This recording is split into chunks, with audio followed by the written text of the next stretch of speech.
Assalamualaikum warahmatullahi wabarakatuh. Kembali lagi kita akan membahas tentang materi fisika. Semoga Ananda sekalian dalam keadaan sehat dan tetap semangat.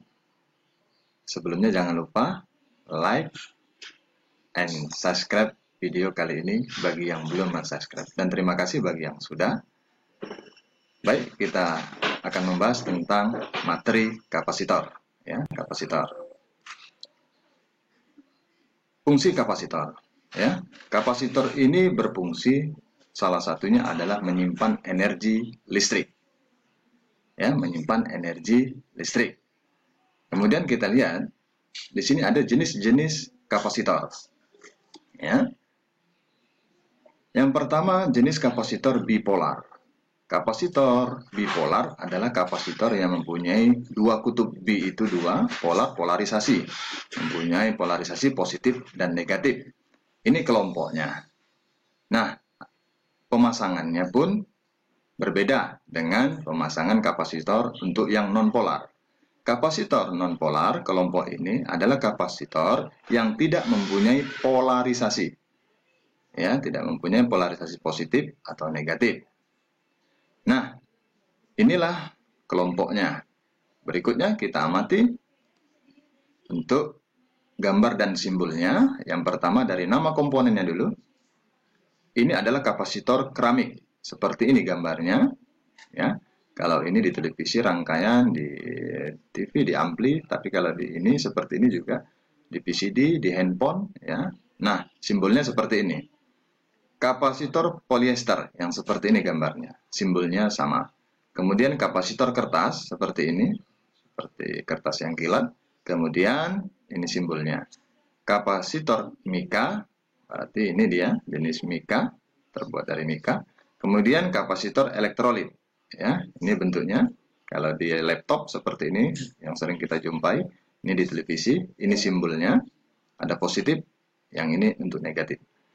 Kemudian kapasitor tantalum seperti ini. Ini ada tanda positif dan ada tanda negatif. Nah, seperti ini kapasitor juga yang ditemukan di handphone, ya, atau di televisi yang LED atau LCD.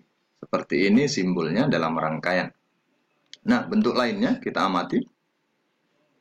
Nah, ini bentuk lainnya kapasitor tantalum, kapasitor polyester film seperti ini. Nah, kapasitor epoksi, kapasitor keramik, ya. Nah, ada kapasitor polyfloy ini. Ini juga ada kapasitor variabel yang biasanya digunakan pada radio. Frekuensi merubah frekuensi gelombang dengan menggunakan VARCO, singkatannya variabel kondensator. Nah, berikutnya kita lihat. Di sini ada sebuah kapasitor dan sebuah baterai. Apa perbedaannya dan apa kesamaannya? Nah, baik. Perbedaannya, ya, baterai lebih tahan lama, ya, baterai lebih tahan lama menyimpan energi listrik, sementara kapasitor lebih sebentar atau waktunya lebih singkat untuk menyimpan energi listrik, ya. Persamaannya sama-sama bisa menyimpan energi listrik. Nah, ketika kapasitor diberi energi, diberi tegangan, ya, kita hubungkan ini positif ke positif, negatif ke negatif, maka dia akan menyimpan energi yang diberikan oleh baterai tadi, tersimpan sebelum dibebani. Ya. Nah, dalam rangkaian bisa kita amati salah satu fungsinya, kegunaan dalam rangkaian. Nah, ini ada sebuah rangkaian sederhana, di sini sumber tegangan, di sini kapasitor, di sini lampu LED LED atau lampu pilot, ya, tegangan DC. Nah, pada saat kita on-kan saklar atau terhubung ini, energi pada baterai akan berpindah ke kapasitor. Kemudian disuplai lagi ke LED LED. Ya. Ketika saklar kita off-kan, kita putus jalurnya, maka lampu ini tidak langsung padam, tetapi perlahan-lahan dalam delay waktu singkat, pelan-pelan redup cahayanya baru dia padam. Karena apa? Karena energi yang tersimpan di kapasitor tadi mempengaruhi, ya, cahaya pada LED. Jika tidak menggunakan kapasitor, apa yang terjadi? Ketika di off-kan saklar, maka lampu yang tadinya menyala akan langsung padam.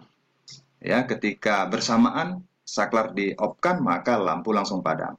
Tetapi dengan menggunakan kapasitor tadi, ketika di-off-kan, saklar dimatikan, maka lampu itu tidak langsung mati, tapi perlahan-lahan dia makin lama makin redup dan akhirnya padam.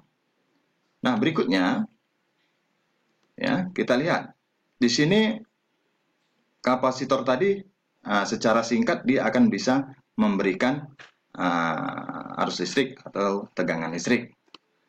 Nah, kita lihat di sini dari jenisnya tadi, kapasitor ada dua jenis, yaitu kapasitor bipolar. Kemudian ada kapasitor nonpolar. Baik, apa perbedaannya? Kapasitor bipolar ada dua kutub, positif dan negatif. Pada kapasitor elektrolit ini, pemasangannya tidak boleh terbalik. Jika terbalik, ya, rangkaian tersebut tidak akan berfungsi normal. Dan ada kalanya akan terjadi ledakan, ya, akan terjadi ledakan atau percikan api karena kutubnya tadi terbalik, yang seharusnya dapat positif dipasang negatif, maka harus lebih hati-hati pemasangan untuk kapasitor bipolar ini, ya. Tetapi kalau kapasitor nonpolar tidak ada masalah, ya, terbalik, kakinya terbalik dipasang tidak masalah. Ini kapasitor keramik atau mika, ya, itu tidak ada masalah, tidak ada tanda di fisiknya, tapi kalau yang ini ada tanda fisik, ada garis putih putus-putus atau lurus dan ada tanda positif. Ini menandakan harus pas pemasangannya dengan tegangan yang bekerja pada rangkaian. Nah, baik, selanjutnya kita lihat di sini simbolnya yang sering kita amati, ya, positif negatif, positif negatif, positif negatif. Nah, ini kenapa ada perbedaan? Ini tergantung dari jenis rangkaian standar, ya. Misalnya ada dari standar Cina, dari Jepang, atau dari Korea, atau dari Indonesia. Ini tergantung dari skema masing-masing. Tetapi tujuannya sama, memberikan tanda supaya tidak ada pemasangan yang terbalik. Kalau yang ini, ya, sama, ya, tidak apa-apa. Untuk pemasangannya boleh terbalik. Nah, selanjutnya ini yang harus diingatkan kepada kita bersama, ya, bagi pemula, bagi yang belum memahami tentang kapasitor, harus lebih hati-hati. Ya, kapasitor itu bisa menyimpan energi. Ya, maka harus hati-hati.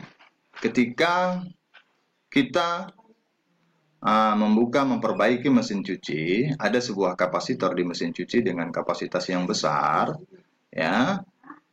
Di situ harus lebih hati-hati karena ketika kita buka kapasitor, berarti sudah pernah bekerja, sudah pernah diberi arus listrik atau tegangan listrik, sehingga dia menyimpan energi listrik. Ya, kalau kita sentuh, kita pegang antara kakinya atau kabelnya ini, maka akan energi listrik itu terasa ke badan kita, seperti tersengat listrik, ya. Ada loncatan listrik yang luar biasa, maka harus lebih hati-hati. Nah, di sini ada berbeda. Kapasitor mesin cuci itu ada di dalam satu kapasitor ini, fungsinya ada dua sebenarnya. Yang satu ini berkapasitas 10 mikrofarad. Ya, yang 10 mikrofarad ini ya biasanya untuk yang mesin cuci motor cucinya, ya, pencucinya, motor pencuci dinamo pencucinya yang 10 mikrofarad. Kalau yang 4 mikrofarad ini fungsinya untuk pengeringnya, motor pengering. Jadi ini mesin cuci untuk dua tabung. Tabung pertama itu sebagai pencuci, dia mesinnya, dinamonya atau motornya lebih besar kapasitas, maka harus menggunakan 10 mikrofarad. Kemudian yang pengeringnya lebih kecil, dia maka menggunakan yang 4 mikrofarad. Nah, begitu juga ini kapasitor pada AC. Kapasitor pada AC, nah ini dia hanya satu, ya, hanya satu, berkapasitas 25 mikrofarad, ya, plus minus 5% toleransi dan bekerja di tegangan 330 volt. Ini satu kapasitor. Sedangkan yang ini dia dua kapasitor, ya. Yang pertama 25, ya, 25 mikrofarad. Biasanya yang 25 mikrofarad ini adalah untuk motor yang ada di kompresor, ya, kompresor AC. Sedangkan yang 6 mikrofarad ini untuk fan, kipas yang outdoornya, untuk kipas motor outdoornya. Jadi lebih kecil dia kapasitasnya. Nah, tegangan kerjanya maksimum adalah 450 volt. Ini juga sama, hanya berbeda bentuk. Yang ini bentuk silinder, yang ini bentuk lebih agak panjang sedikit, lebar sedikit, ya. Nah, itu dia untuk penggunaannya. Kita lanjutkan untuk berikutnya, ya. Di sini penjelasan dari sebuah kapasitor dan tegangan maksimumnya. Perhatikan untuk kapasitas kapasitor nonpolar 1 mikrofarad 400 volt. Ini kapasitasnya 1 mikrofarad, sedangkan tegangan maksimumnya adalah 400 volt. Begitu juga yang bipolar, kapasitasnya 10 mikrofarad dan tegangan maksimumnya adalah 16 volt. Artinya, kita menggunakan kapasitor ini tidak boleh melebihi, ya, tegangan sumber tidak boleh melebihi dari 16 volt ini atau 400 volt. Yang boleh lebih kecil dari tegangan kapasitor ini. Jika tegangan sumber 12 volt, maka 16 volt atau 25 volt boleh. Lebih tinggi, yang pastinya kapasitor harus lebih tinggi tegangan yang maksimumnya dari sumber pada rangkaian listrik, ya. Nah, kemudian berikutnya di sini satuannya, ya, satuan dari kapasitas kapasitor 1 farad sama dengan 1 juta atau 10 pangkat 6 mikrofarad. 1 mikrofarad 1000 nanofarad, 1 mikrofarad 1 juta pikofarad, 1 nanofarad 1000 pikofarad. Nah, ini tangganya. Pikofarad, ya, milifarad, mikrofarad, nanofarad, dan pikofarad. Turun tangga 1000, turun 1000, atau dikali 1000, kali 1000. Kalau ke atas berarti dibagi 1000, bagi 1000, bagi 1000, bagi 1000. Atau pangkatnya negatif, 10 pangkat 3, 10 pangkat minus 3, gitu ya. Kalau dia ke atas berarti dibagi, kalau dia ke bawah, arahnya, konversinya, maka dia akan dikalikan. Nah, selanjutnya kita lihat. Kalau kapasitor jenis seperti ini dalam mikrofarad. Kalau jenis seperti ini ada nanofarad, ya, ada pikofarad. Yang ini dalam satuan pikofarad. Jadi dia kodenya tidak ada keterangan di sini piko, VF, tidak, tapi dengan kode 103. Tiganya ini adalah 10 pangkat 3, 1000. Jadi 10 kali 10 pangkat 3, 10.000 pikofarad. Atau sama dengan 10N, 10 nanofarad. Ya. Nah, kemudian kita lihat di sini, ada sebuah kapasitor yang gunanya adalah sebagai safety kapasitor, pengaman tegangan input, ya, tegangan input AC input 230 volt, biar terjadi seandainya tegangan lebih dia tersimpan di kapasitor ini, mengamankan rangkaian berikutnya. Kita lihat di sini. Nah, inilah kapasitor yang pengaman tadi apabila terjadi tegangan lebih dari 230 volt, 250 volt. Nah, dia sebagai pengamannya, memfilternya, mensafety-kannya. Nah, selanjutnya ini, ya, sebagai output, dia menyetabilkan tegangan output keluarannya. Ya, kita perhatikan gambarnya di sini. Nah, ini ada sebuah trafo transformator. Nah, ini dia kapasitor ini mengamankan tegangan yang keluar, di mana distabilkan 5 volt, 9 volt, 12 volt, 18 volt. Dari IC tadi, jenis kode terakhirnya itu stabil tegangannya. Nah, ini kapasitor menyetabilkan tegangan dari input. Jadi, outputnya ini keluar, dia menyetabilkan tegangan supaya IC ini bekerja secara normal atau stabil. Nah, berikutnya kita lihat di sini. Kapasitor sebagai kopling atau penghambat memisahkan tegangan AC dan DC dalam rangkaian. Kita lihat di sini contohnya lain. Nah, ini ada penyekat, ya, kapasitor nonpolar. Kita lihat ini sebagai bypass, ya. Di sini adalah sebuah amplifier, rangkaian amplifier yang supaya memisahkan tegangan AC dan tegangan DC-nya. Ini ada kapasitor nonpolar, ya. Ini juga kiri kanan dia mengamankan apabila ada kebocoran arus AC atau DC. Ini dia sebagai kopling, penyekat, ya, pembatas. Nah, itu penjelasan dari saya tentang kapasitor. Semoga bisa membantu, ya, memudahkan untuk memahami tentang kapasitor. Kemudian, seperti biasa, jangan lupa setelah lihat video ini, like and subscribe serta share video ini kepada teman atau yang lainnya. Terima kasih. Salam sukses luar biasa. Assalamualaikum warahmatullahi wabarakatuh.